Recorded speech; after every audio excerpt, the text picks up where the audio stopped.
Halo semuanya. Pernahkah Anda terpukau oleh citra Medusa? Sosok mengerikan dengan rambut ular dan tatapan yang mengubah apapun menjadi batu?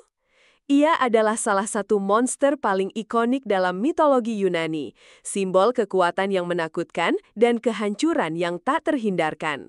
Namun, tahukah Anda bahwa di balik penampilan mengerikan itu, tersembunyi sebuah kisah tragis tentang keindahan yang dihancurkan dan keadilan yang bengkok? Mari kita menyelami lebih dalam asal-usul Medusa, bukan sebagai monster, melainkan seorang gadis cantik yang dikutuk oleh salah satu dewi paling dihormati Olympus. Kisah ini tidak hanya berbicara tentang mitos, tetapi juga tentang konsekuensi kekuasaan, nasib, dan bagaimana persepsi dapat mengaburkan kebenaran. Dalam narasi yang sering terlupakan, Medusa awalnya bukanlah monster, melainkan seorang perempuan muda yang sangat memesona. Menurut sebagian besar sumber klasik, terutama dalam Metamorphoses karya Ovid, Medusa adalah seorang gorgon, tetapi uniknya, ia adalah satu-satunya di antara saudara-saudaranya yang fana dan dikenal karena kecantikannya yang luar biasa. Ia adalah seorang pendeta perawan di kuil Dewi Athena, dewi kebijaksanaan, perang, dan keadilan, sebuah posisi yang menuntut kesucian dan pengabdian penuh. Sayangnya, keindahan Medusa menarik perhatian Poseidon, dewa laut yang perkasa, dan peristiwa tragis inilah yang mengubah takdirnya secara fundamental. Kisah ini berawal dari zaman kuno Yunani, di mana dewa-dewi Olympus berkuasa atas nasib manusia dan seringkali campur tangan dalam kehidupan mereka dengan konsekuensi yang tak terduga. Insiden yang mengubah Medusa selamanya terjadi di dalam kuil suci Athena, tempat ia seharusnya aman dan terlindungi sebagai seorang pendeta Poseidon yang dikenal dengan nafsu dan kekuatannya memperkosa Medusa di dalam kuil tersebut, sebuah tindakan yang merupakan penghujatan terhadap kesucian tempat dan sumpah Medusa.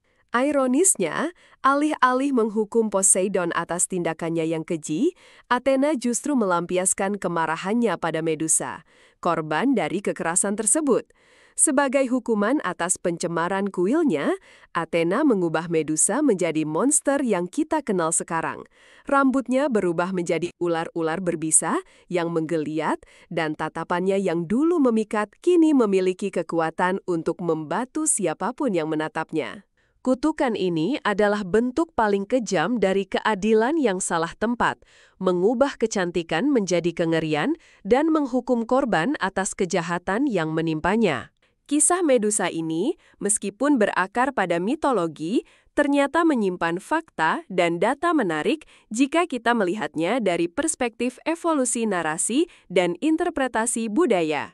Sementara versi Ovid tentang Medusa sebagai seorang gadis cantik yang diperkosa adalah yang paling populer dan membentuk pemahaman modern kita, penting untuk dicatat bahwa dalam sumber-sumber Yunani yang lebih tua seperti Hesiodus, Medusa dan saudara-saudarinya, Steno dan Euryale, sudah digambarkan sebagai monster sejak lahir. Transformasi Medusa menjadi gadis cantik yang dikutuk muncul jauh kemudian, di era Romawi, yang menunjukkan perubahan signifikan dalam cara masyarakat memahami dan menceritakan kembali mitos ini. Bukan statistik dalam pengertian modern, melainkan data tentang bagaimana narasi budaya berkembang, dengan kisah Ovid yang menambahkan lapisan moralitas dan tragedi yang lebih dalam. Hal ini juga menunjukkan bagaimana interpretasi historis dapat mengubah citra sebuah entitas mitologis secara drastis dari monster bawaan menjadi korban yang dianiaya. Dampak dan implikasi dari kisah Medusa melampaui sekadar cerita mitologi kuno. Ia resonan kuat dalam diskusi modern tentang victim blaming, keadilan, dan kekuatan. Kisah ini secara terang-terangan menunjukkan bagaimana korban kekerasan seringkali disalahkan dan dihukum atas apa yang menimpa mereka, sementara pelaku kejahatan bebas dari konsekuensi. Dari perspektif feminis, Medusa telah bertransformasi dari sekadar monster menjadi simbol kemarahan wanita yang dibungkam, representasi trauma yang tidak pernah diakui, dan metafora bagi wanita yang diberdayakan namun kemudian difitnah.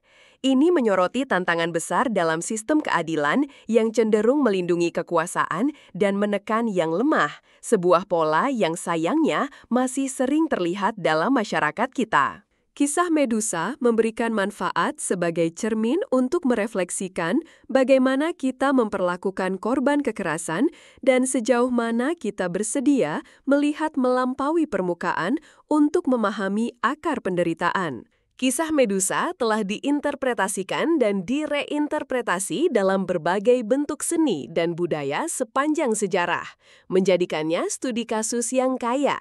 Salah satu contoh paling terkenal adalah patung Perseus dengan kepala Medusa karya Benvenuto Cellini di Piazza della Signoria, Florence, yang menggambarkan pahlawan Perseus memegang kepala Medusa yang terpenggal, sebuah simbol kemenangan kebaikan atas kejahatan. Namun, seiring waktu, ada pergeseran dalam narasi visual dan sastra seniman seperti Caravaggio dalam lukisannya Medusa menangkap momen kengerian dan kesedihan di wajah Medusa yang terpenggal, mengundang simpati penonton terhadap penderitaannya, bukan hanya kekejiannya. Lebih dari itu, di era modern, Medusa telah menjadi inspirasi bagi gerakan feminis, di mana citranya digunakan untuk melambangkan kekuatan wanita yang menolak untuk dibungkam. Sebuah studi kasus tentang bagaimana simbol dapat direbut dan diubah maknakan dari penindasan menjadi pemberdayaan. Medusa kini sering dianggap sebagai ikon bagi mereka yang mengalami ketidakadilan, sebuah kisah kegagalan sistemik yang terus diceritakan untuk pembelajaran. Melihat ke masa depan, kisah Medusa kemungkinan besar akan terus menjadi lahan subur bagi interpretasi dan diskusi. Tren yang terlihat adalah pergeseran dari sekedar narasi horor menjadi analisis sosial dan psikologis yang lebih dalam, terutama dalam konteks pergerakan hak-hak perempuan dan diskusi tentang trauma. Potensi perkembangan cerita ini sangat besar.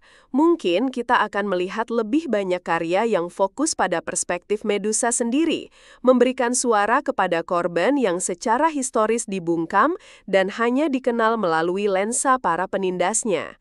Kisah Medusa mengingatkan kita akan pentingnya mempertanyakan narasi dominan, mencari kebenaran di balik penampilan, dan selalu berempati dengan mereka yang menderita ketidakadilan. Jadi, ketika Anda melihat Medusa lain kali, ingatlah bahwa di balik tatapan batu itu ada kisah tragis seorang gadis cantik yang tidak bersalah, yang nasibnya ditentukan oleh kejamnya dewa dan dewi. Terima kasih telah menonton. Jangan lupa like, share, dan subscribe channel ini.